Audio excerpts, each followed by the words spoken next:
final account will be settled in graveyard. Do whatever you like throughout your life. જિંદગીમાં જે ગમે કર્યા કરો. કોઈ રોકનારું છે નહીં, કોઈ જોનારું છે નહીં, કોઈ ટોકનારું છે નહીં, કોઈ ડર નથી.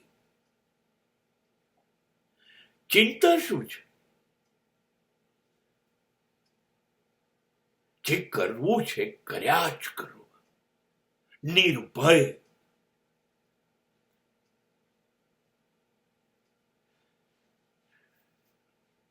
પણ યાદ રાખો,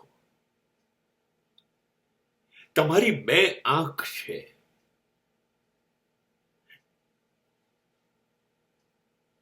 એનાથી તમે જોઈ શકો છો ને. પણ હજારો આંખ ધરાવનારી એક શક્તિ છે જે સમગ્ર વિશ્વને જુએ છે. આખા બ્રહ્માંડ પર એની નજર છે.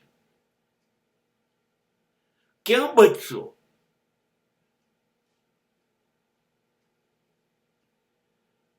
મેં એક વાક્ય સાંભળ્યું કે કોઈ પણ મોલમાં ગમે ત્યાં જ્યાં ફાવે ત્યાં ખરીદી કરી લો ને બધું ટ્રોલીમાં મૂકીને લઈને આવો, પણ અંતે તો કેશ કાઉન્ટર પર આવવું જ પડે છે.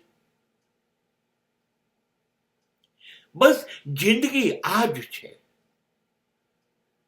કોઈ બી કર્મ કરો, દુનિયાને ખબર ના પડે.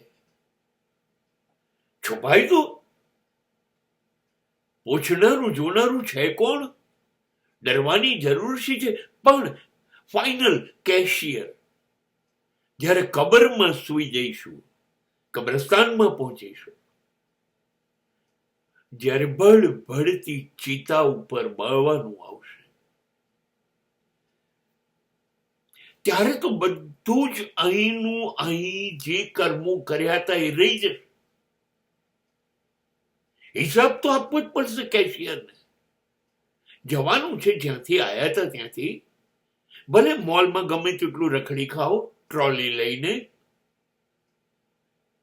પણ કેશ ચૂકવ્યા વગર તો બહાર જવાશે નહીં.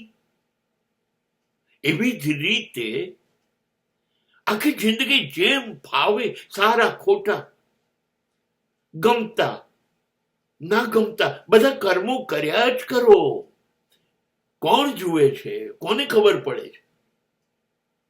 હા, પણ છેલ્લે કેશિયર પાસે જવું જ પડશે. ત્યાં આગળ કર્મ તમને છોડતું નથી, એને બધું યાદ રહે છે. અને કર્મના સિદ્ધાંતમાં લાંચ રૂશ્વત નથી, ભ્રષ્ટાચાર નથી. એ કર્મ વિચારતું જ નથી કે આ માણસ કોણ છે, સ્થિતિ શું છે, શા માટે કર્યું હશે.